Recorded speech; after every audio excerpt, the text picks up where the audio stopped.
Good morning mga ka-Diyosa. Oh, 'di ba? Smiling pa. Pero deep inside, may masakit. Yes. Naalala nyo, nagpa-mammogram ako, ultrasound and x-ray para sa aking bundok ng tralala.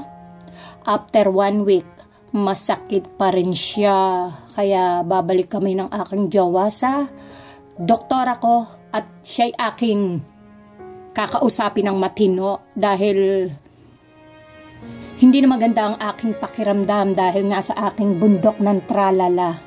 Napakahirap talagang maging magandang babae. Totoo yan. Pero kahit may masakit, kailangan maging happy pa rin ang inyong pagkaganda-gandang Diyosa ng kagandahan. Huwag na kayo umangal, may masakit sa akin, kaya kailangan kong pasayahin ang aking sarili. Pwede nyo namang gawin yan sa inyong sarili. Wala namang makikialam sa inyo. Ang ganda ng kapaligiran, di ba? Sana pati ang aking pakiramdam maganda.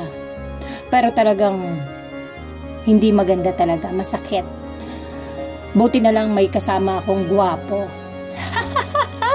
Daanin na lang sa, alam nyo na, nonsense.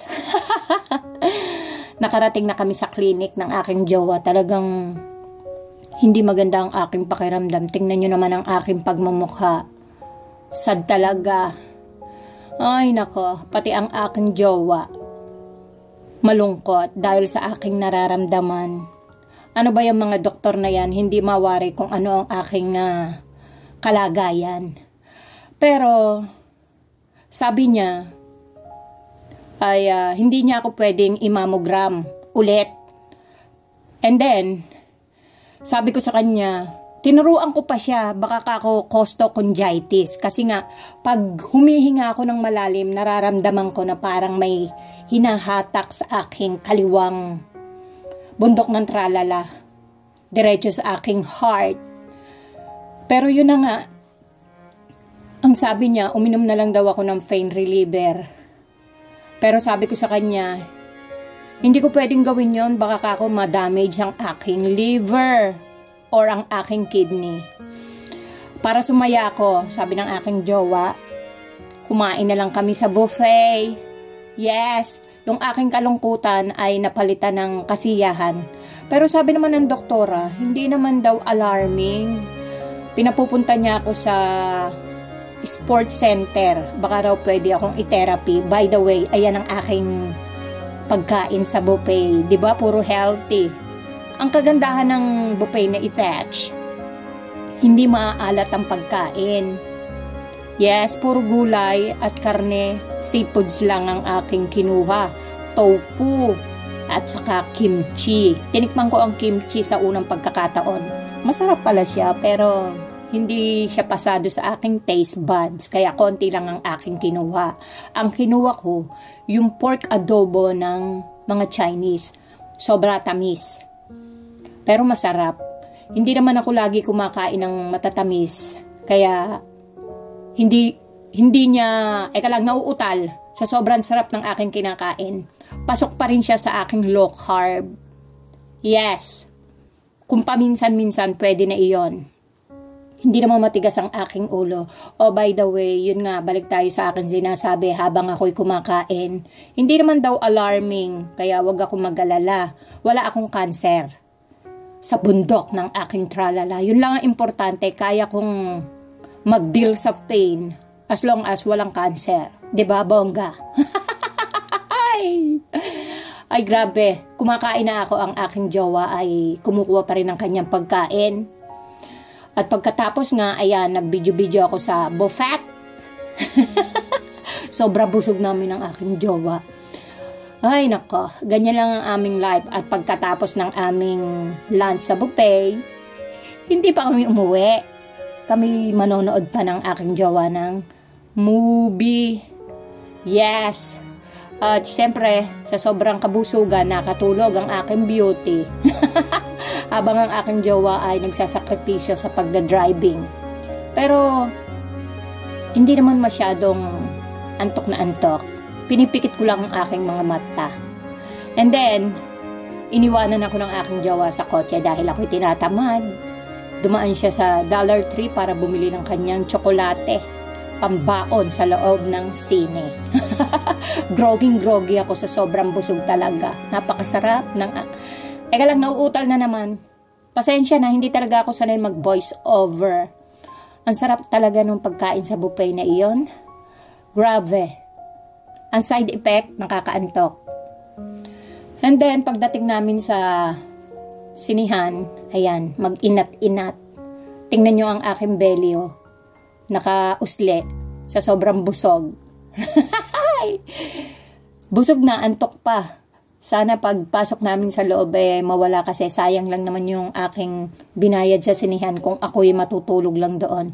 At kinukulit ko nga ang aking jowa. Oh. Sabi ko, halika rin at sumama ka sa aking vlog. Napakamahiyain talaga. Paano ba naman kami kikita ng pera sa YouTube kung gantong mahiyain ang aking afam? Hindi kagaya ng ibang afam. Makapalang mukha sa video. Pero wala akong magagawa na kapag asawa ako na mahiyain.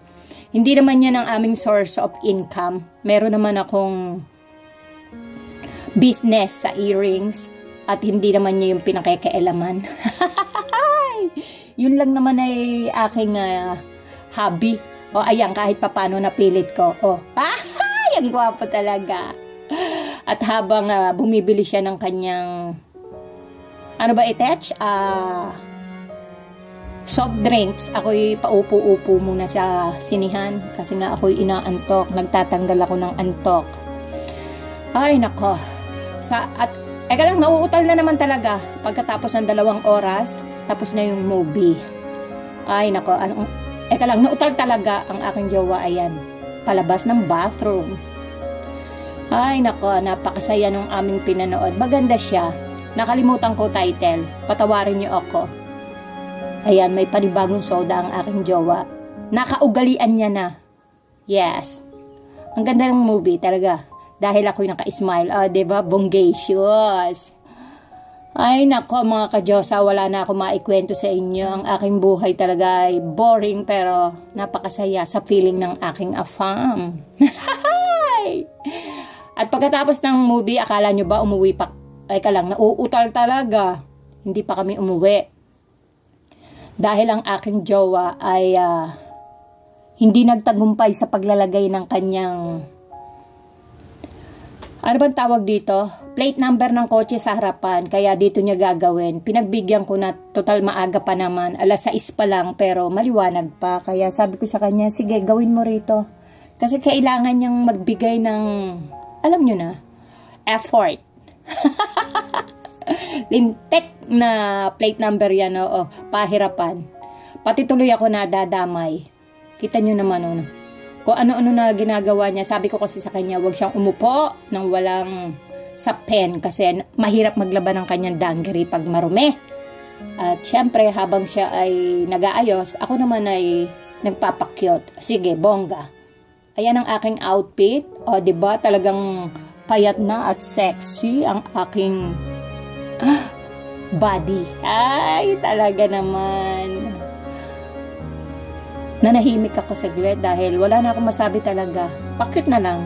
At buwisitin natin ang aking jowa habang ginagawa niya yung plate number. Sabi niya, tulungan ko daw siya. Hawakan ko raw. Sabi ko sa kanya, i-video muna kita.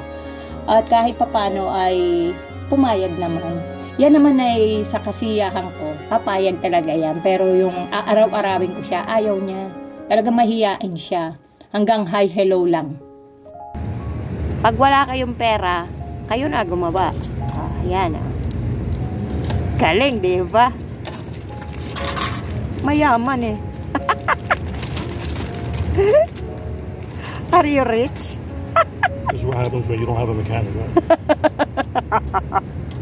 Mechanic or money? Both. Para kaming nagde-date din eh. Maganda yung movie. Manood kayo. Yung Mission Impossible. Tom Cruise. Matanda na si Tom Cruise. Pero pwede pa rin mag-action. Thanks for watching. My love, thanks for watching. Bye-bye. Tingnan mo, seryoso. Thanks for watching, oy! Thanks for watching.